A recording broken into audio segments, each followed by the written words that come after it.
Hi guys, this is LaShawn from Scarlet Moon Creations.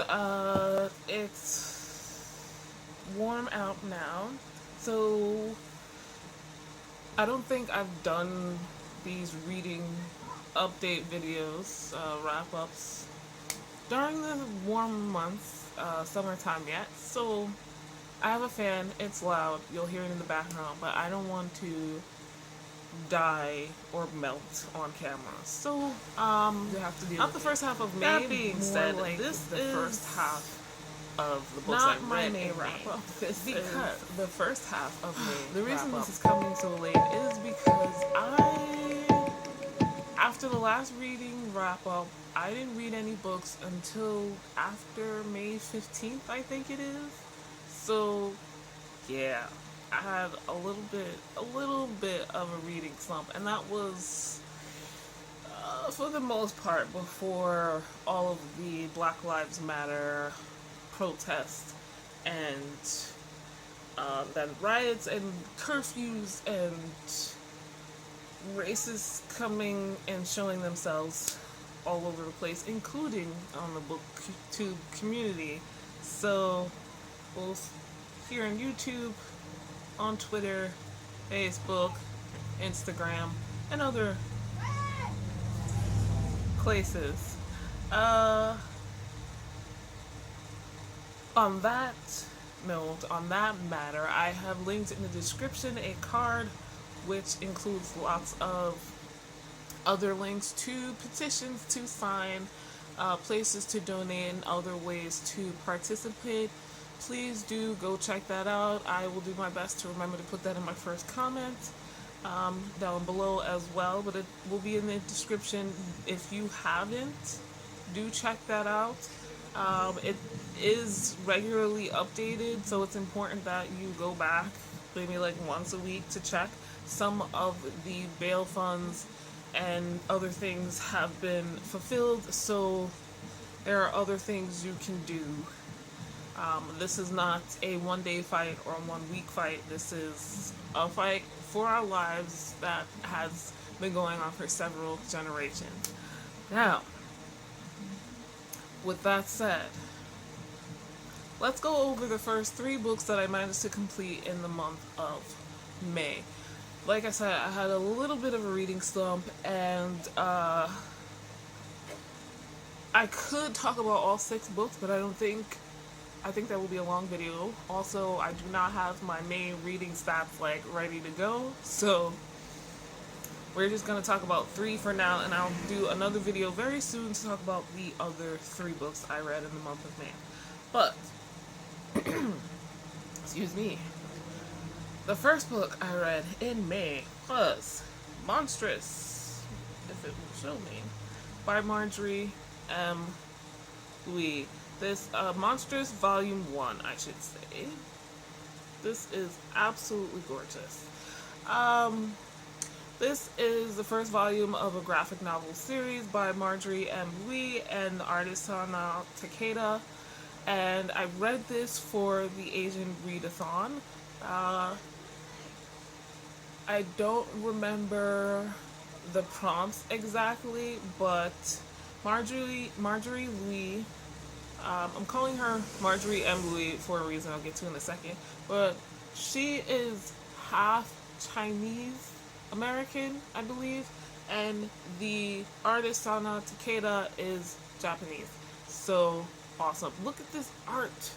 It is absolutely stunning. I like the Eastern style mixed with the kind of Art Deco art style. And because of that, I'm going to show you guys some other like artwork from this book because it is absolutely stunning. I don't think it's showing up as well as I would like, but yeah, this is cute and adorable. Like, look at this guy. Let's see. No, I went the wrong way. And these are just like some of the chapter headers, you know? It's absolutely stunning, so I loved it. And the other thing is, like, I think we were supposed to read, like, I know the overarching uh, push for the Asianreadathon is to try and read a book from a different Asian nationality.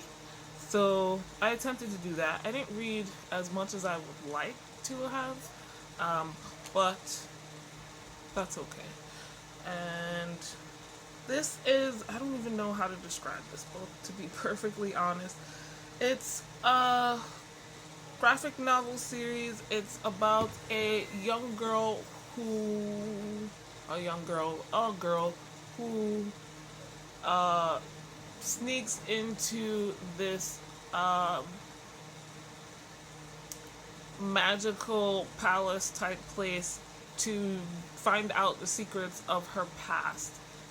She sneaks in by pretending to be a slave bought in a slave trade, or a slave given away in a slave trade, to these magical people. What I like is it's very matriarchal. I'm liking the magic system, and we're finding out some very interesting things. And there are magical cats with multiple tails who are sassy and fun. So, let me see. I gave this book 4 stars. I was a little bit bored in the beginning because there was so much that we did not know and were not told. And like we're kind of almost straight into action. It was just like, why am I caring? I don't know why I'm carrying it beyond slavery is bad. But clearly, like, and we don't know what the main character is doing. Like, why is she sneaking in there? And then, why is she attacking these people? And then, why is she running away afterwards? And what's wrong with her? So, like, what makes this person special was not really shown until halfway through, and then what made her extra special started showing up in addition to that. By the end, I was like, oh, this is a lot more complex than most of the characters are even aware of. So I'm ready to go on the rest of the journey. And Marjorie Emily is not a new author to me. I used to read her Dirk and Steel urban fantasy novels and really enjoyed them because they were so different. Particularly like shape-shifting animals, or shape-shifting people. They're turned into animals that are not prevalent within the urban fantasy, or even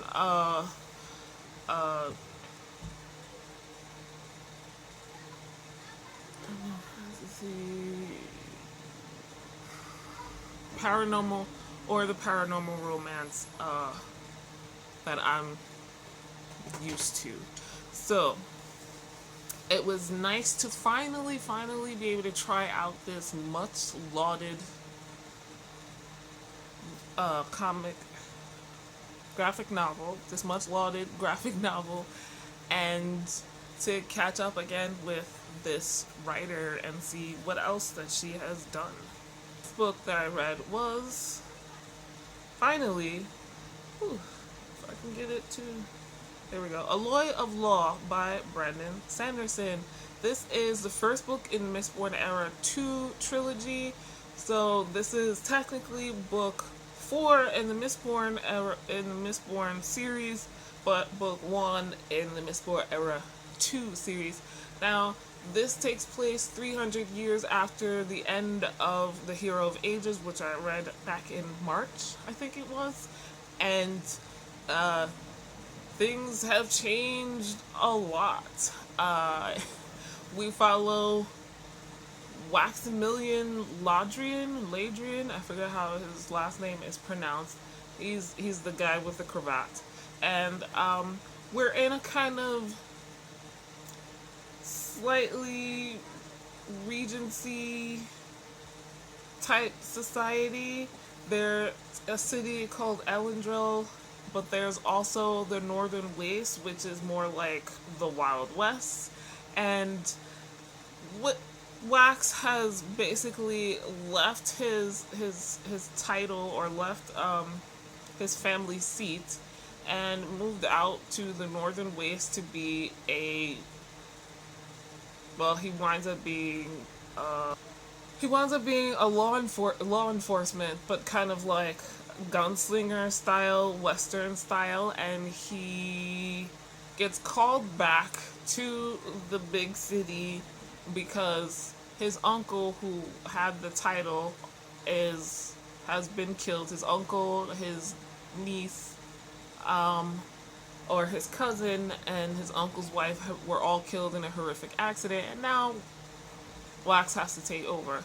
But little does he know how to fit in this high society, and it's all very strange. He has to, get money back because the title is failing, and there's too many people underneath that work for his family, and they would lose all their jobs and their livelihoods, basically, if he didn't come back and find some way to put money in all of their pockets.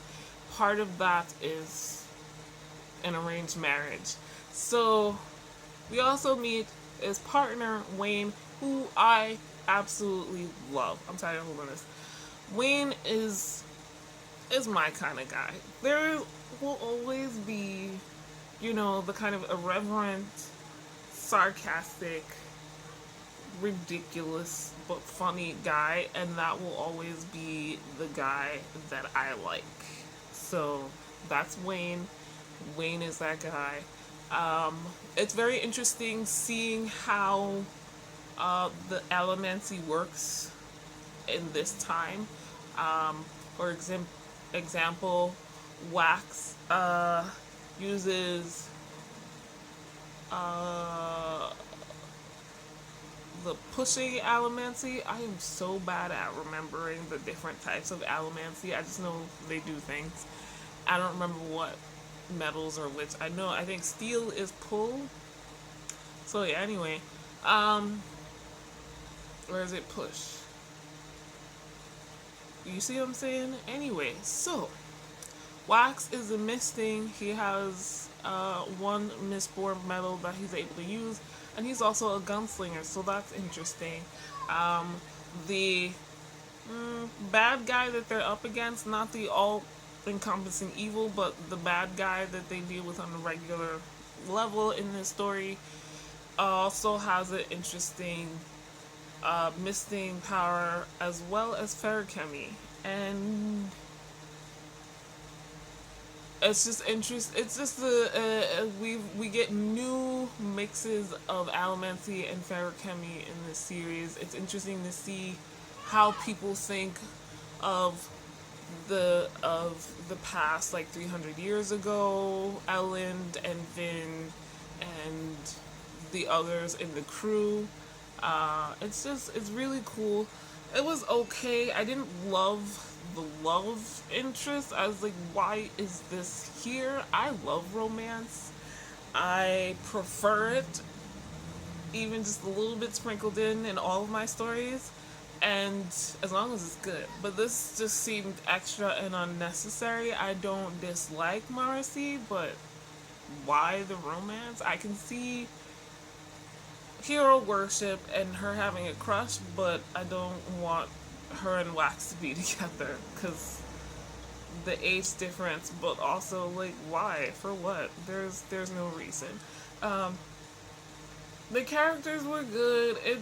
It wasn't as much of a western as I was expecting. It's more like Wild Wild West. Both the old TV show and then the Will Smith movie. It's kind of this slightly ridiculous mix of the Wild West with steampunk. So very interesting. It really, though, really reminds me also of the plot of the Will Smith Wild Wild West movie. So I think that took away a little bit for me. But otherwise, it's okay. I gave this 4 stars.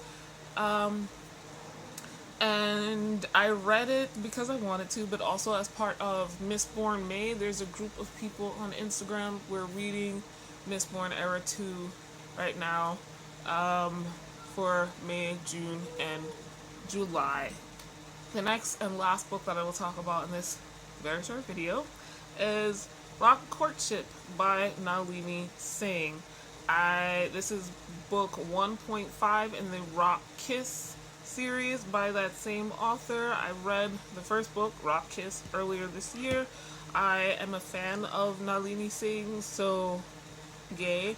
Also, I was looking forward to this because we get snippets of this relationship between David and Thea in the first book, and I could not wait to see what happened with these memos, and I was not disappointed. I think that's the first time I've ever read a romance that was based off of memos. Not emails, not letters, memos. So yeah, they were very cute. This was a diverse read. David is Puerto Rican American from the Bronx. Hey, my neighborhood, if you didn't know, I'm sitting right here in the Bronx, and that's why you hear kids playing outside and people rumbling their engines. Anyway, it's a contemporary romance, and Thea is, I think, Balinese Australian. I think I got that right. I read it for the weekend Contemporaryathon that randomly popped up, and I was like, oh, well, I'll wait till Friday. It was from Friday the 22nd to Monday the 25th. Labor Day weekend. No, not Memorial Day weekend, excuse me. And it filled 2 prompts for me. I mean, I guess technically 3. Read a contemporary. Read a contemporary. It originally is supposed to be with peach on the cover, but if you didn't have peach, pink or orange worked, and I don't know, yeah. So pink is on the cover, and read a contemporary that's less than 250 pages, which this was 125, unfortunately. I wish there was more, because I feel like this is the couple I'm gonna like the most in this series. I'm gonna continue, but it is what it is. So I gave that 4 stars. Just disappointed it was so short, but I mean, I don't know what else could have been said. But I think, like, we skipped over gaps of time in the growing of their relationship, which I would have liked to see more in detail. But it is what it is. So that is the first half of my May reads. Thank you so much for watching. Let me know if you've read any of these. Did you participate in the Asianreadathon and or the weekend Contemporaryathon? And if you did, what did you read for those readathons? Let me know in the description down below. How did you like these books that I talked about, if you have read them? Like this video, hit the thumbs up button, hit the little notification bell so you know when my next video comes up. I'm probably gonna film the other half of my May reads right after this, so it'll be up soon. If you want those notifications, subscribe and hit the little bell button so you know when it goes up. Thank you so much for watching, and I'll see you guys in the next video. Bye.